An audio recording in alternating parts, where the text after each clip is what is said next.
Backed by popular demand is rest day eating. So tomorrow's a training day. How will I set today up for success to optimize nutritional intake, not sway in the direction of eating unnecessary calories that will then contribute to unnecessary weight gain, things of that nature? So I'll give you an outline of how I think about it, my mentality, my approach, tweak, model, change, steal, whatever you feel is appropriate for you. And hopefully this helps you out. The absolute first thing that I consume when I wake up after sleeping for 7 to 8 hours is a glass of cold water with a full lemon cut up and about 10 to 12 rotations of pink Himalayan sea salt. So when we sleep, you lose a lot of that water, you get dehydrated. So I wake up and the first thing I do is I get minerals in, the nutrients of lemon, the antioxidants, the water to rehydrate before I go to step 2, which is coffee. So this is first, then I shift over here, I'll French press some coffee, and within that coffee, I will have a tablespoon of MCT oil, which is just purely fat. And that obviously goes to delaying appetite, mental health, like supercharging focus and brain health. There's a lot of benefits in MCT oil. Don't be afraid of healthy fats at all. I also add to this cacao powder, which is super antioxidant and obviously adds that tasty chocolate goodness to my coffee. And again, you can read the benefits, do your own research on cacao powder here, but that's how I start my day. So morning mineral cocktail, and then I'll have one coffee. About an hour later, I'll have a second, and that's the first thing that goes in the system as I'm doing work, growth work, business work, whatever is happening the first 2 to 3 hours of my day. Then it will be time to eat. Before breakfast goes down, I'll always get in some athletic greens. This is a relatively new implement within my intake.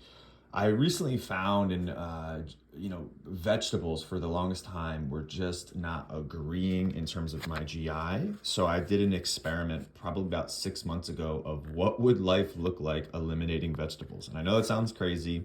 I absolutely think if your body can tolerate them, there's benefit there. But if you're like me and maybe they disrupt your stomach, disrupt your day, and just seem like they don't agree, it might be worthwhile to explore eliminating that. So in a way where I'll get those nutrients back that I could obviously be missing out on, I'll do an athletic greens in the morning first thing after the coffee before breakfast, which has 75 vitamins, minerals, just heavily loaded with nutrients, good for the GI, good for the system. So again, think of how the day started already. The morning mineral cocktail, minerals, nutrients, antioxidants, some coffee that obviously gets my day flowing, but also has antioxidants, nutrients within that. And then the third thing is athletic greens. And this is even before I've ingested anything meal-wise in my system. Completely clean, good stuff in the system. Then we'll get to some food. We're on to breakfast, and breakfast is loaded with protein, fats, and carbs. It's always in balance. And what I cook almost everything in is beef tallow. I get this off of Amazon. It's from grass-fed beef. It is something that I shifted to probably halfway through 2022 with the knowledge that it helps you absorb the nutrients and things in which you cook that much better. I cook almost everything within a cast iron, and this has just been a great added staple. And obviously it gives me added calories within fats. So if you are looking to reduce calorie intake, I would be mindful if you begin adding this, that 1 tablespoon has 14 grams of fat, which again, these things can slowly add up that we don't account for. But again, if you're like myself and not necessarily concerned with losing weight, and that's not the goal, this could be something great to add to the arsenal. Or if you do, just be mindful of the amount. Pasture-raised eggs is always the goal or a go-to for me, the highest quality nutrients, and I'll explain that the further we go with selection. I'll always do 4 eggs. A 5th egg, I will do the white and give the yolk to Mila, so there's a lot of protein there, close to 30 grams just alone in that. And then I will add egg whites, and I highly recommend, if you're struggling to get protein, get yourself a carton of pure egg whites, which is just protein, Nothing else, but be mindful of how you use this. 3 tablespoons here equals 5 grams of fat. So I'll add 9 tablespoons for 15 grams. And that pushes the protein count here close to 40-ish plus grams. And I'll add a little bit of goat cheese. Shout out to Astrid Medina who turned me onto this. And again, a little bit of added fat and protein here as well, but I'm just more concerned of that getting a little bit of dairy in, because dairy is not something, again, I tolerate super well, but in a small dose with goat cheese, it adds flavor. So that literally takes less than 5 minutes to make, and it's delicious. My carb with this is always going to be fruit, and my fruits are going to be a cup of strawberries washed, a half cup of blueberries, and then about a cup to cup and a half of pineapple. I have this together, and my God, it is amazingly delicious, and it complements, you know, the egg in the combo very well. So that is always breakfast. It's phenomenal, it's delicious, it's balanced, and it always leaves me feeling amazing. Okay. Now, this is my second meal on a rest day. It'll obviously be some form of a protein. So this is about 8.5 ounces of a ribeye. You know, shout out to Jeff Meltz for this amazing cutting board gift. I'll eat it right on the cutting board. Love that. I've cooked that in beef tallow, and then I simmer it in grass-fed butter. This does not take long. I'm only cooking the steak, and the other 2 things are already ready to go. The steak itself, I think, took less than 7-8 minutes.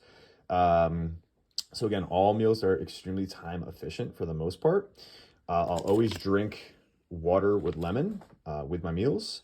So just for perspective, I'll give you a breakdown of the high fat within this meal so you can get a grasp of the amount within this meal. So I'll eat this ribeye first, the whole thing. Enjoy that. Protein always first. Then I'll enjoy 12 Brazil nuts. I love Terrasol Brazil nuts. I get those off Amazon. And then I'll finish with an apple, so the carb last. Just to give you a perspective of some of the metrics here, the breakdown. Beef tallow has 14 grams of fat. The ribeye has 24 grams of fat and 42 grams of protein. The Brazil nuts, 12 of them, has 36 grams of fat. The grass-fed butter has about 14 grams of fat. So that takes the fat consumption in this meal alone to 88 grams of fat. That is over 700 calories there just from fat, because I'm only getting 22 grams of carbs from that apple. And I need something to provide me with energy and fill me up. And of course, I'm getting satiated from the protein here. So this is meal number 2 on a rest day. Okay, meal number 3 is going to be my protein and fat is 80, I want to say this is 80-20 grass-fed ground beef. It's 7 ounces that I cooked in beef tallow. And again, time, this took me 7 minutes to make the beef, all of it. And the rest is in the pan, and I'll use that tomorrow. I've got an avocado here, half of an avocado. I also drizzled a very little amount of some organic unfiltered honey on top, and balsamic, which has nothing in it, just for some added flavor. And then I'll top that with some sea salt on top. I always cook all my meat, and I add, people say chicken or anything is like chicken, beef, whatever, ground turkey is boring. Season it.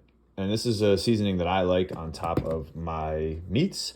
Once I finish this, I will go to a banana, more fruit, with some generous amounts of this mixed nut butter, which is probably the best nut butter I've ever had. And I think, again, this is from Jeff Meltz from Tierra Farms. It is almond, pecan, and cashew mixed together. And there is a decent amount of fat in that. I want to say 17 grams for 2 tablespoons. We should know that those sorts of things, what we're consuming and how much fat, things of that nature, have loose ideas, or else we're just mindlessly consuming. This right here is, with, of course, water and lemon, is meal number 3. Okay, and we've arrived at my favorite meal, and this is typically a post-workout meal. I've just dialed it down because it's a rest day. So what I have here is I made chicken breast, which is 99% fat-free chicken breast. I put almost the whole pack on the cast iron. This takes the longest to cook out of all the meals, so this took about 16 minutes to cook all the chicken. I seasoned my chicken with Kickin' Chicken seasoning and that Montreal steak seasoning. It's cooked in beef tallow, so there's more fat there. That's 7 ounces there, and it's topped on rice. The rice took about 10 minutes. I make that fresh every time. This is normally post-workout, I'll do a large amount of rice. Talking 1 cup dry, that's about 150 to 60 grams of carbs in jasmine rice. So I'll do about 3/4 here, because what I'm doing the night before is I'm loading up some glycogen stores before I go into a training day tomorrow. Also, why I time this meal at the very end of the evening with the high carbohydrates is I'm going to go to bed in the next 90 minutes or so. So, should my insulin go up or down, it's not going to go down. Should my insulin spike a little bit, this is the time and place that I'd rather it happen. With this as well, there's half a tablespoon of grass-fed butter. It's salted, and then I'll add a drizzle of honey and the balsamic for a little bit of flavoring on there as well. I'll eat the chicken first and then scoop up the rice. Delicious. And then to end the night, so I'll finish that. I'll always do this. So if you are one of those people that love chocolate, or maybe you have a sweet tooth, I'm not that person, but I just started this habit that I really enjoy. And that is, I'll have a piece of this dark chocolate and then a small piece, and then I'll grab from the fridge, some form of seltzer. And seltzer for me works well at the end of the day, the very last thing. If I have it midday, it tends to fill me up and then affect my eating. So it's the very last thing. Thus, I don't want any more chocolate or anything after that. And that, in a nutshell, is the rest day eating.